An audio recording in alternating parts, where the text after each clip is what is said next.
Assalamualaikum warahmatullahi wabarakatuh. Saya Dudiasi Suryanti dari kelas 6 AKB 1 NIM 02. Assalamualaikum warahmatullahi wabarakatuh. Nama saya Diana Amelia Putri, nomor NIM 09. Perkenalkan, saya Lerli Paradia dari akuntansi kelas 6B1 NIM 10. Assalamualaikum warahmatullahi wabarakatuh. Nama saya Winda Brilianti dari kelas akuntansi 6B1 NIM 15. Assalamualaikum warahmatullahi wabarakatuh. Saya Syaidah Rahmatul Ummah NIM 20. Assalamualaikum warahmatullahi wabarakatuh. Nama saya Rihlatus Saidah, NIM 30 dari akuntansi B1. Nama saya Marisa Widiani Putri dari kelas 6 akuntansi B1 NIM 38. Baik, kali ini kami akan membahas mengenai audit akun laba dan beban. Untuk menyelesaikan pembahasan, kita mengenai akun-akun kunci dalam siklus akuisisi dan pembayaran akan diberikan suatu tinjauan menyangkut prosedur yang umumnya digunakan auditor untuk menentukan apakah akun laba dan beban dalam laporan keuangan telah disajikan secara wajar sesuai dengan standar akuntansi. Auditor harus yakin bahwa setiap total laba dan beban yang dicantumkan dalam laporan laba rugi serta laba bersih tidak mengandung salah satu saji yang material. Auditor harus menyadari bahwa sebagian besar pengguna laporan keuangan semakin bergantung pada laporan laba rugi ketimbang neraca untuk membuat keputusan. Investor ekuitas, kreditor jangka panjang, representatif serikat kerja, dan bahkan kreditor jangka pendek lebih memperhatikan kemampuan suatu perusahaan untuk menghasilkan laba ketimbang biaya historis atau nilai buku setiap aset. Dua konsep berikut dalam audit atas akun laba dan beban akan diperlukan ketika mempertimbangkan tujuan laporan laba rugi. Ada dua, yaitu yang pertama, penandingan laba dan beban periodik diperlukan untuk menentukan hasil operasi yang tepat. Yang kedua, aplikasi prinsip-prinsip akuntansi yang konsisten selama periode yang berbeda diperlukan untuk komparabilitas. Kedua konsep tersebut harus diterapkan ketika mencatat setiap transaksi dan mengkombinasikan akun dalam buku besar umum demi penyajian laporan. Selanjutnya, pendekatan untuk mengaudit akun laba dan beban. Audit atas akun laba dan beban berkaitan langsung dengan neraca dan bukan merupakan bagian terpisah dari proses audit. Salah saji akun laporan laba rugi hampir selalu mempengaruhi akun neraca dan sebaliknya. Di sini kami akan menyajikan uraian singkat mengenai pengujian tersebut sebagai review atas materi yang dibahas pada bab sebelumnya. Review ini menunjukkan sifat berkaitan di antara bagian-bagian audit yang berbeda dengan pengujian akun laba dan beban. Bagian audit yang secara langsung mempengaruhi akun-akun adalah: yang pertama, prosedur analitis; yang kedua, pengujian pengendalian dan pengujian substantif dan atas transaksi; yang ketiga, pengujian atas resiko saldo. Di sini penekanan kami tertuju pada akun laba dan beban yang berkaitan langsung dengan siklus akuisisi dan pembayaran. Tetapi konsep yang sama dapat diterapkan pada akun laporan laba rugi di semua siklus lainnya. Di sini saya akan menjelaskan mengenai prosedur analitis. Nah, prosedur analitis itu harus dianggap sebagai bagian dari laporan pengujian atau kewajaran penyajian baik akan neraca maupun laporan laba rugi, karena beberapa prosedur analitis dan salah saji yang mungkin terungkap dalam audit atau akun laba dan rugi. Dimana di sini saya akan menjelaskan beberapa prosedur analitis yang harus diperhatikan dalam melakukan audit akun laba dan beban. Di mana yang pertama, di sini kita harus membandingkan setiap beban dengan tahun sebelumnya, yang mana akan menyebabkan salah saji adanya lebih saji atau kurang saji saldo akun beban tersebut. Lalu yang kedua, kita harus membandingkan setiap saldo aset kewajiban dengan tahun sebelumnya. Lalu yang ketiga adalah membandingkan setiap beban dengan beban yang dianggarkan, karena nanti ditakutkan akan menyebabkan salah saji beban dan akun neraca yang berhubungan. Lalu yang selanjutnya adalah kita harus membandingkan persentase margin kotor dengan tahun sebelumnya, yang mana ditakutkan salah saji harga pokok penjualan dan persediaan. Selanjutnya, di sini kita diminta untuk membandingkan rasio perputaran persediaan dengan tahun sebelumnya, di mana di sini akan menentukan harga pokok penjualan dan nilai persediaan itu sendiri. Lalu yang selanjutnya adalah kita membandingkan beban asuransi dibayar di muka dengan tahun sebelumnya, karena ditakutkan nilai beban asuransi yang dibayar di muka yang terdapat pada akun neraca tersebut tidak dapat teralokasi dengan benar di biaya asuransi dibayar di muka pada laporan laba rugi.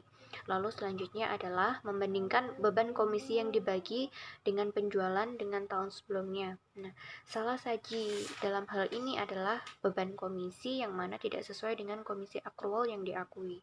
Yang terakhir adalah membandingkan setiap beban manufaktur yang dibagi dengan total beban manufaktur dengan tahun sebelumnya.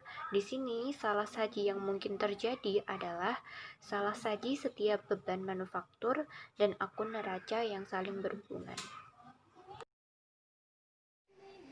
Di sini saya akan menjelaskan tentang pengujian pengendalian dan pengujian substansif atas sebuah transaksi. Baik pengujian pengendalian maupun pengujian substansif atas transaksi memiliki dampak yang secara simultan memverifikasi akun neraca dan akun laporan laba rugi. Sarana yang paling penting untuk memverifikasi banyak akun laporan laba rugi pada setiap siklus transaksi, yaitu dengan memahami pengendalian internal dan pengujian pengendalian serta pengujian substansif atas sebuah transaksi yang saling berhubungan. Contoh, jika sebuah auditor menyimpulkan setelah melakukan pengujian yang memadai dalam auditnya, maka memerlukan akuisisi pembayaran yang salah satunya memverifikasi tambahan terhadap akun laporan laba rugi yang berhubungan seperti utilitas, iklan, dan pembelian. Setelah itu melakukan pengujian pengendalian substansif atas transaksi, sementara yang lain harus diuji secara lebih ekstensif oleh pengujian substantif yang lain, seperti itu.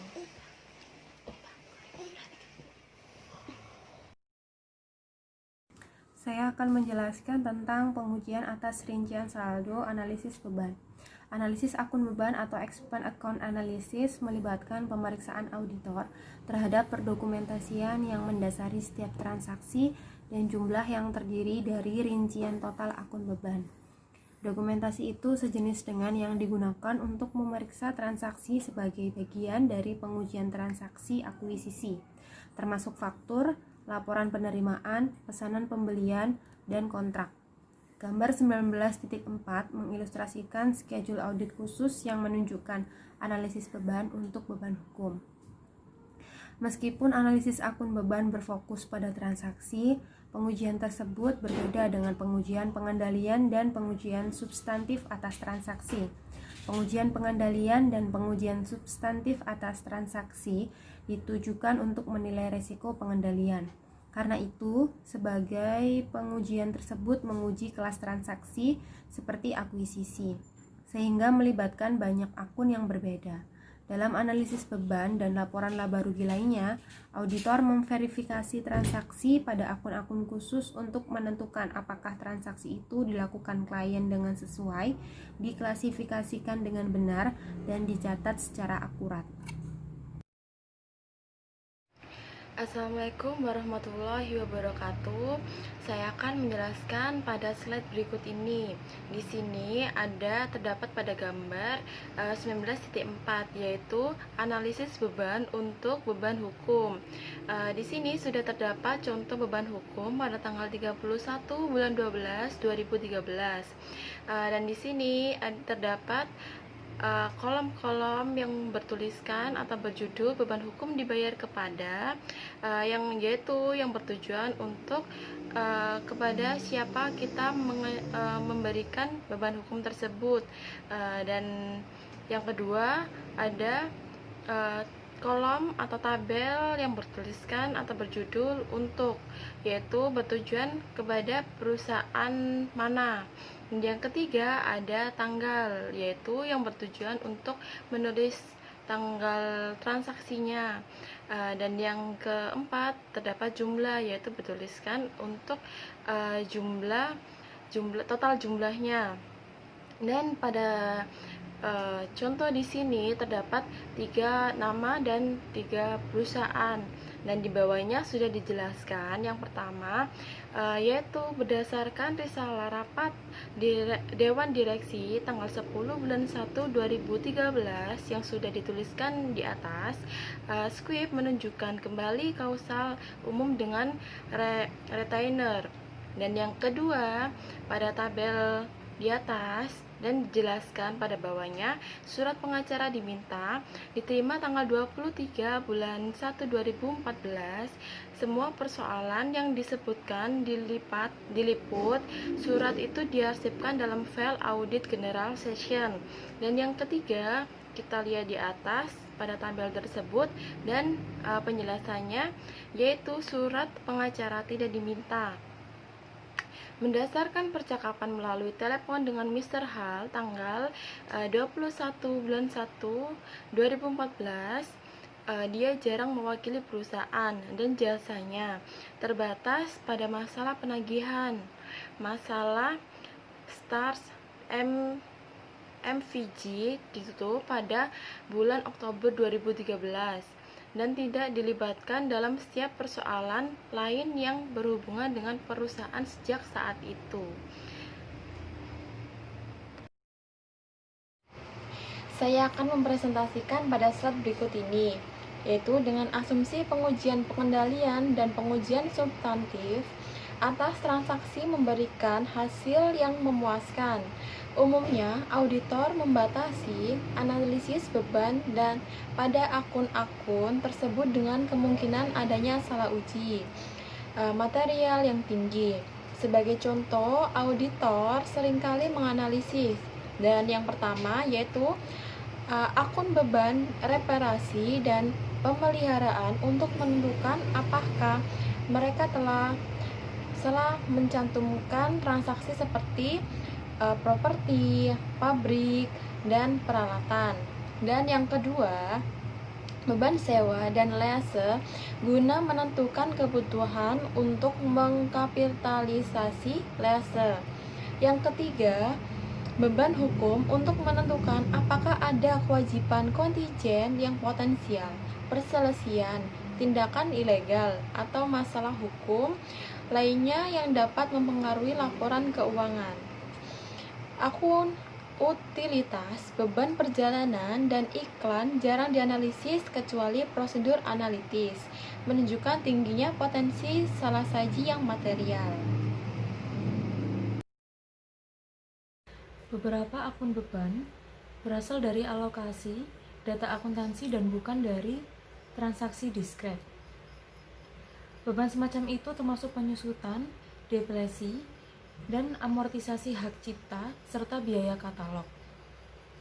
Alokasi overhead manufaktur antara persediaan dan harga pokok penjualan merupakan contoh jenis alokasi lainnya yang mempengaruhi beban. Alokasi sangatlah penting karena menentukan apakah pengeluaran merupakan suatu aset atau beban periode berjalan. Jika klien tidak mengikuti standar akuntansi atau lalai menghitung alokasi secara benar, maka laporan keuangan dapat menjadi salah saji material. Alokasi beban seperti penyusutan aset tetap dan amortisasi hak cipta akan diperlukan karena umur aset lebih lama dari 1 tahun. Harga perolehan awal aset akan diverifikasi pada saat akuisisi, tetapi pembebanan akan dilakukan selama beberapa tahun. Jenis alokasi lainnya yang secara langsung mempengaruhi laporan keuangan akan muncul karena umur aset yang lebih singkat belum jatuh tempo dari tanggal neraca. Hal tersebut dapat mencakup sewa dan asuransi dibayar di muka. Dan yang terakhir, standar akuntansi mengharuskan alokasi biaya antara beban manufaktur periode berjalan dan persediaan sebagai cara untuk merefleksikan semua biaya pembuatan produk. Dalam mengaudit alokasi pengeluaran seperti asuransi dibayar di muka dan overhead manufaktur, 2 pertimbangan yang paling penting adalah mengacu pada standar akuntansi dan konsistensi dengan periode sebelumnya. 2 prosedur audit yang paling penting untuk mengaudit alokasi adalah pengujian atas kelayakan secara keseluruhan dengan metode prosedur analitis dan perhitungan ulang hasil klien. Dan biasanya, auditor melaksanakan pengujian tersebut sebagai bagian dari audit atas akun aset dan kewajiban yang terkait. Hal ini meliputi memverifikasi beban penyusutan sebagai bagian dari audit properti, pabrik, dan peralatan, pengujian amortisasi paten sebagai bagian dari memverifikasi paten baru atau pelepasan paten yang sudah ada, dan memverifikasi alokasi antara persediaan serta harga pokok penjualan sebagai bagian dari audit persediaan. Sekian presentasi dari kami. Mohon maaf apabila ada salah kata. Saya akhiri. Wassalamualaikum